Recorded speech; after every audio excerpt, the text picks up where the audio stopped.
Assalamualaikum warahmatullahi wabarakatuh. Kami dari kelompok 6 mata kuliah Strategi Pembelajaran MI atau SD akan mempresentasikan hasil kerja kelompok kami dengan topik yang akan dibahas adalah strategi pembelajaran ekspositori. Sebelumnya, saya akan memperkenalkan anggota dari kelompok 6, yaitu yang pertama, Afidatul Aulia Rahma, yang kedua, Nabilatul Zahro, yang ketiga, Arni Rizky Lailatul Sada, yang keempat, Rana Dewi Pawesi, yang kelima, Maudy Amelia Saridul Maharani, dan yang keenam, Eman Rahwain. Selanjutnya adalah pendahuluan. Pembelajaran adalah upaya mempengaruhi siswa agar belajar atau membelajarkan siswa. Akibat yang mungkin tampak dari tindakan pembelajaran adalah siswa akan belajar sesuatu yang mereka tidak akan pelajari tanpa adanya tindakan pembelajaran. Salah satu strategi pembelajaran yang berorientasi pada guru adalah strategi pembelajaran ekspositori. Dalam strategi pembelajaran ekspositori, seorang guru memegang peranan yang sangat dominan. Guru berperan menyampaikan materi pembelajaran secara terstruktur dengan harapan materi pembelajaran yang disampaikan itu dapat dikuasai siswa dengan baik. Untuk indikator pembahasan yaitu mencakupi yang pertama, pengertian strategi ekspositori, yang kedua, karakteristik pembelajaran ekspositori, yang ketiga, prinsip-prinsip penggunaan strategi pembelajaran ekspositori, yang keempat, langkah-langkah penerapan strategi ekspositori, dan yang kelima, keunggulan dan kelemahan strategi pembelajaran ekspositori. Materi yang pertama yaitu menjelaskan tentang pengertian strategi ekspositori. Strategi pembelajaran ekspositori adalah strategi pembelajaran yang menekankan kepada proses penyampaian materi secara verbal dari seorang guru kepada siswanya dengan maksud agar siswa tersebut dapat menguasai materi pembelajaran secara optimal. Roy Killen menamakan strategi ini dengan istilah pembelajaran langsung, karena dalam strategi ini materi pembelajaran langsung disampaikan oleh guru. Siswa tidak dituntut menemukan materi sendiri. Ada juga pendapat dari beberapa ahli tentang pengertian strategi ekspositori. Yang pertama yaitu dari Mulyono. Strategi pembelajaran ekspositori yaitu yang dimana penyampaian materinya itu lebih menekankan pada verbal, lisan atau tutur kata gurunya.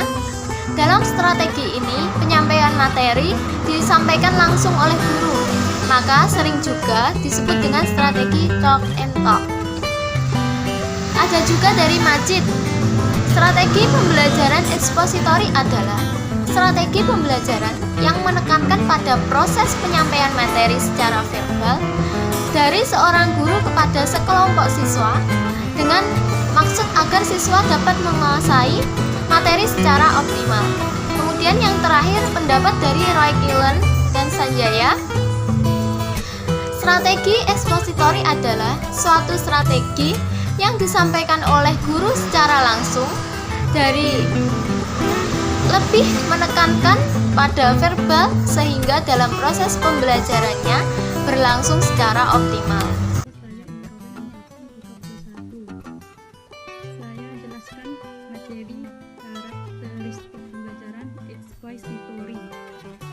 Menurut Majid, terdapat beberapa karakteristik strategi ekspositori di antaranya strategi pembelajaran ini dilakukan dengan cara merupakan materi pelajaran secara verbal, artinya berturut secara lisan merupakan alat utama dan melakukan strategi ini telah karena itu sering orang mengidentikannya dengan metode ceramah.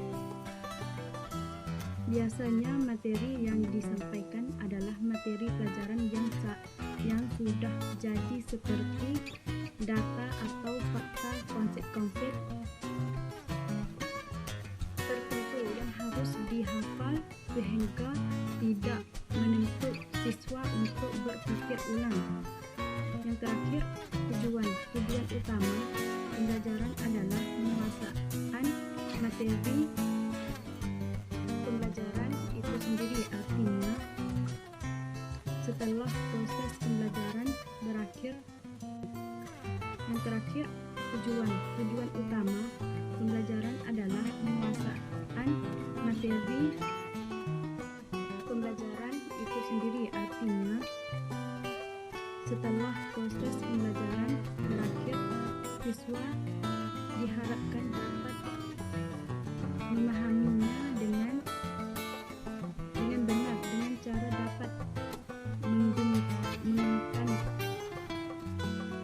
mengungkapkan kembali materi yang telah diuraikan. Terima kasih.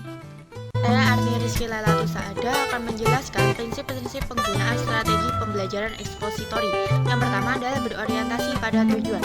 Pembelajaran yang dirumuskan dalam bentuk tingkah laku yang dapat diukur atau berorientasi pada kompetensi yang harus dicapai oleh siswa. Yang kedua ada prinsip komunikasi. Seperti pesan yang ingin disampaikan, dalam hal ini ada materi pelajaran yang diorganisir dan disusun sesuai dengan tujuan tertentu yang ingin dicapai. Yang ketiga ada prinsip kesiapan. Seperti siswa dapat menerima informasi sebagai stimulus yang kita berikan. Terlebih dahulu kita harus memosisikan mereka dalam keadaan siap baik secara fisik maupun psikis untuk menerima pelajaran. Yang keempat ada prinsip berkelanjutan. Seperti pembelajaran bukan hanya berlangsung pada saat itu, akan tetapi juga untuk waktu selanjutnya. Saya Rana Dwi Pawestri akan melanjutkan materi berikutnya, yaitu langkah-langkah penerapan strategi ekspositori. Yang pertama adalah persiapan atau preparation. Tahap persiapan berkaitan dengan mempersiapkan siswa untuk menerima pelajaran. Dalam strategi ekspositori, langkah persiapan merupakan langkah yang penting. Keberhasilan pelaksanaan pembelajaran dengan menggunakan strategi ekspositori sangat tergantung pada langkah persiapan. Yang kedua adalah penyajian atau presentation. Langkah-langkah penyajian adalah langkah penyampaian materi pelajaran sesuai dengan persiapan yang telah dilakukan. Yang ketiga adalah korelasi atau correlation. Langkah korelasi adalah langkah menghubungkan materi pelajaran dengan pengalaman siswa atau dengan hal-hal lain yang memungkinkan siswa dapat menangkap keterkaitannya dalam struktur pengetahuan yang telah dimilikinya. Yang keempat yaitu menyimpulkan atau generalization. Menyimpulkan adalah tahapan untuk memahami inti atau core dari materi pelajaran yang telah disajikan. Langkah menyimpulkan merupakan langkah yang sangat penting dalam strategi ekspositori, sebab melalui langkah menyimpulkan siswa akan dapat mengambil intisari dari proses penyajian. Yang kelima adalah mengaplikasikan atau application. Langkah aplikasi adalah langkah unjuk kemampuan siswa setelah mereka menyimak penjelasan guru. Langkah ini merupakan langkah yang sangat penting dalam proses pembelajaran ekspositori, sebab melalui langkah ini guru akan dapat mengumpulkan informasi tentang penguasaan dan pemahaman materi pelajaran oleh siswa. Saya Afidatul Aulia Rama akan menjelaskan materi yang kelima atau materi yang terakhir, yaitu keunggulan dan kelemahan strategi pembelajaran ekspositori. Strategi pembelajaran ekspositori merupakan strategi pembelajaran yang banyak dan sering digunakan. Dalam strategi ini memiliki beberapa keunggulan, di antaranya ialah yang pertama, dengan strategi pembelajaran ekspositori, guru bisa mengontrol urutan dan keluasan materi pembelajaran. Ia dapat mengetahui sampai sejauh mana siswa menguasai bahan pelajaran yang telah disampaikan. Yang kedua, strategi pembelajaran ekspositori dianggap sangat efektif apabila materi pelajaran yang harus dikuasai siswa cukup luas. Sementara itu, waktu yang dimiliki untuk belajar terbatas. Yang ketiga, melalui strategi pembelajaran ekspositori, selain siswa dapat mendengar melalui penuturan tentang suatu materi pelajaran, juga sekaligus siswa bisa melihat atau mengobservasi. Yang keempat ialah strategi pembelajaran ini bisa digunakan untuk jumlah siswa yang besar. Di samping memiliki keunggulan, strategi ekspositori juga memiliki kelemahan. Di antaranya ialah yang pertama, hanya dapat dilakukan terhadap siswa yang memiliki kemampuan mendengar dan menyimak dengan baik. Yang kedua, strategi ini tidak mungkin dapat melayani perbedaan individu, baik perbedaan kemampuan, pengetahuan, minat, bakat, bahasa, dan gaya belajar. Yang ketiga, dengan pembelajaran strategi ini, pengembangan kemampuan sosialisasi, hubungan interpersonal, dan berpikir kritis siswa akan sulit. Karena pada pembelajaran ekspositori ini lebih banyak diberikan melalui metode ceramah. Yang keempat, keberhasilan strategi pembelajaran ekspositori tergantung dengan apa yang dimiliki oleh guru, seperti persiapan, rasa percaya diri, pengetahuan, antusiasme, motivasi, dan kemampuan mengelola kelas. Yang kelima, kesempatan untuk mengontrol pemahaman siswa akan materi pembelajaran sangat terbatas.